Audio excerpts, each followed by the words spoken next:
Hi guys, and welcome to the review of the Canon PowerShot G7X Mark II. Here we go. This camera is supposed to be the best vlogging camera on the market today. And I do a lot of vlogging on my channel, and I've had a few vlogging cameras in the past. I had a couple of Panasonics, and my previous vlogging camera is the Sony HX80. And now I've upgraded to this bad boy. Yeah. So a lot of YouTubers use this. This is the camera they use. It's one of the most popular cameras for vlogging on YouTube, and we're going to find out.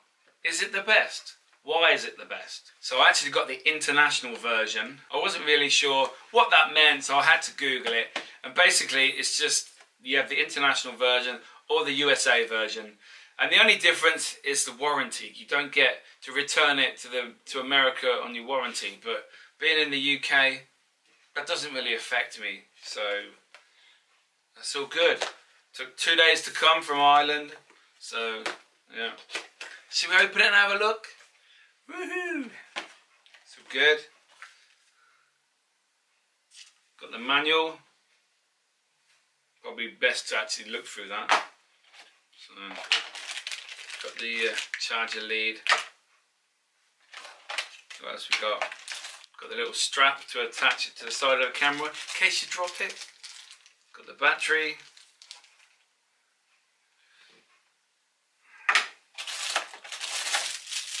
Got the charger. Woo! Get rid of all this. Don't need that. There we go. You see, the thing is with this charger lead, I have the American end. Oh no! So I have an adapter that I can use in English plugs. So whether that's to do with being the international version, I have no idea. Ooh, and this is the exciting bit. Little pot. Ooh. The holy grail of vlogging cameras. That's actually quite heavy compared with my Sony and my previous Panasonics. It's quite big. It feels sturdy though, really. You don't want a flimsy camera that you think is going to break if you like slightly drop it like that. It's not good. You want something that's sturdy, that feels solid. And yeah, obviously we've got the flip up screen. You can't have a vlogging camera without a flip up screen, can you? But this screen actually comes back like this as well. Oh. So if you're maybe filming something high above, and you can look underneath and you can see it, rather than being there, you ain't really going to see what's there. So that's a good idea. Oh, memory card, need a memory card. Always best to get a decent memory card. This is a SanDisk Ultra, 80 megs per second, 64 gig.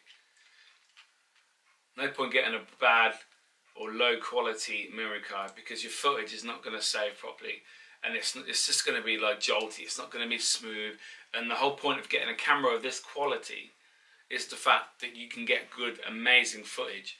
And if you've got a crap memory card, then it's pointless. You might as well not bother. You might as well have a lower standard of camera and use that lower standard of memory card. If you have one, you have to have the other. Some of the best settings to use in this camera are definitely the auto settings, because basically there's far too much to mess about with. If you're going, like vlogging, people that vlog, yeah, let's put it this way, people that vlog, they are going about their day-to-day business. They're going inside shops, outside, different rooms, different lightness. If you change the settings on this to manual, then you're going to get certain times where your footage is going to be bad. It's going to be the wrong light, the wrong aperture. It's just not going to look right. So if you're vlogging and you're busy and you haven't got time to sit and set up a shot and sit there, say you're on a tripod and you're taking pictures, then it's good. Or you're filming on a tripod and you're not going to move the camera, it's going to be the same lighting, same environment, then it's good. You can change it to manual filming or manual photography. But if you're just vlogging, you're walking around, you're busy, just have it on auto, because that is definitely the best option. So I'm now going to show you some different scenes, different areas that I'm going to film in, and see what the quality is like These will all be shot in auto, standard mode of filming. So let's have a look. You know, for the position that they've had, they've not really done a great deal with it. They get very frustrated when...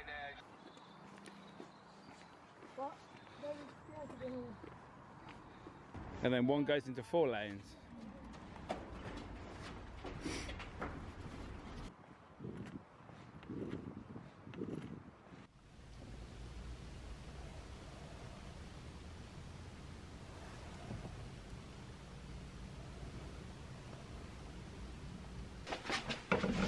So here we have different lighting, different effects. You can see the camera adjusting to the different lights.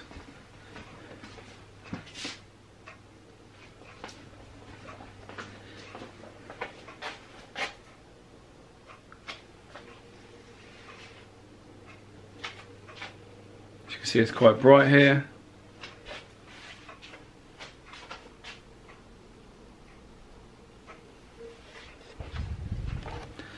So that's the beauty of vlogging. You never know what sort of lighting conditions you're going to have. You could have good light, you can have bad light. So that's why it's always best to keep it in auto. So what do you think? I think that footage is pretty good. It's there's lots of different small vlogging cameras that are coming out now. Sony are very good. Obviously the Canon. It depends really. If you want a lens that can come off.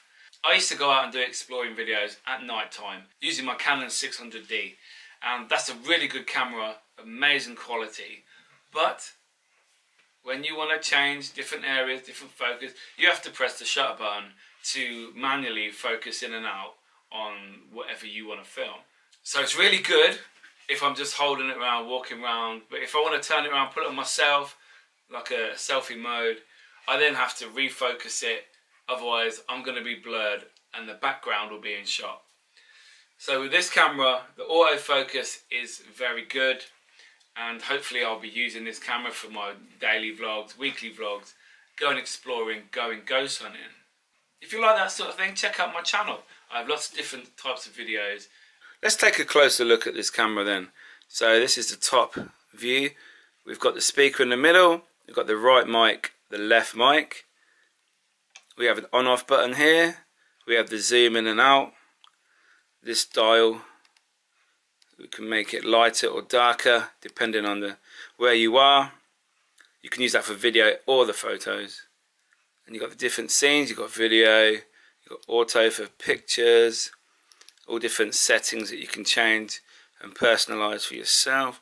I mainly film with this camera, so I will put it on movie. There we go, we've got the record button there. Menu, playback, different settings on this. On the side we have the HDMI lead there and the USB there. So here's the front, nice big lens. Underneath we have the hole for the tripod. We'll see if you've seen, I've already put in the battery and the memory card. This takes SD cards. Just pops in there. And we've got the Wi-Fi and the flip-up flash. There we go. It's not automatic. You have to push it yourself if you want the flash up. So we turn it on. Wow, there we go. So let's go into the settings. So that's the menu button. Let's start at the beginning. You've got record mode, as you can see. You've got standard, short clips, manual, which you can change the aperture and the shutter speed and all that stuff. You've got a brilliant mode, which is time-lapse movie. That's really good. And you can set how long between each picture is taken, so that's good. iframe mode as well. We'll leave it in standard mode. That's like auto mode. So image, that's just for pictures. So yeah, keep it in RAW. So then you can change it in post-edit. Shoot information, yeah, you can have the grid or not. Don't really like the grid personally. So reverse display on when you flip the screen up. How long the image stays on screen when you take the picture. And we've got Face ID settings. What's really good, you can take a picture of your face and then you can add it to the registry, and it will always try and focus in yourself. It's like remembering who you are, so it picks you up quicker. And you've got digital zoom off, tracking method for the autofocus. So obviously that one you've got tracking your face, or you just point and shoot. I always go with the face tracking, because if I'm vlogging, I want it to find my face quicker. So normal frame size, you can't really change that in this mode. And then you've got autofocus, manual focus are off. The auto level is enabled. And this one we have the stabilization settings, so continuous. Always you always want it to continuously make sure it's not jumpy and it's not jolting up and down when you're moving around. Obviously standard mode, you've got low mode or high mode. I would stick with standard because otherwise I think it's too sensitive. The ND filter, this is really good. If you're outside, you can turn that on and it won't be as bright on the screen, and it won't be white, because who wants that really? Nobody. White balance, let's leave that in auto, to be fair. Custom white balance, don't really want to change it. White balance correction, you can change the different colours on your screen, so you can have like a bluey tinge or green, stuff like that. Picture style, auto, you can have standard, portrait, landscape, just depends really. But I like to stay with auto, you know where you are with that. Self timer, don't really need to explain what that is. So we'll go into the movie record size. We've basically got 60 frames per second, 30 frames, 24 frames.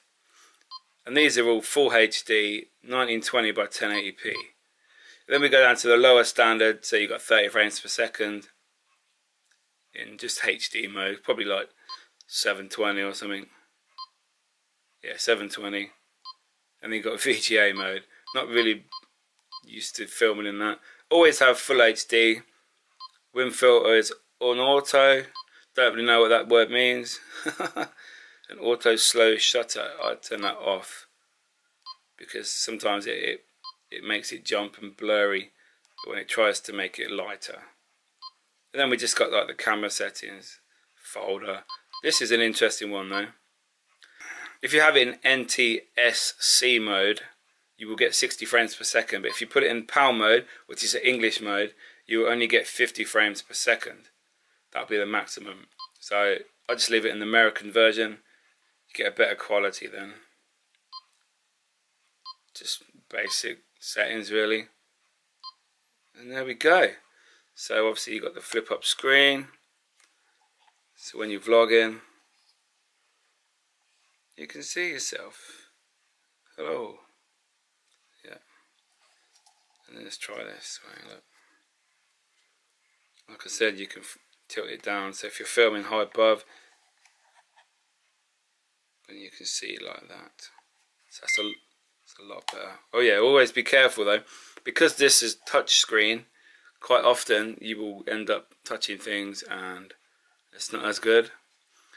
So you've got to be careful. Obviously, probably you're going to use a gorilla pod or a tripod to attach it. If you're wondering, I'll just put a screen protector on here because obviously it's touch screen. It's like your phone. Don't want to damage it. Anyway guys, thank you very much for watching. Hope this video was helpful for you and you enjoyed it. If you did, give me a like. Maybe subscribe if you like some of the other content I do. And thanks for watching guys. I'll see you later.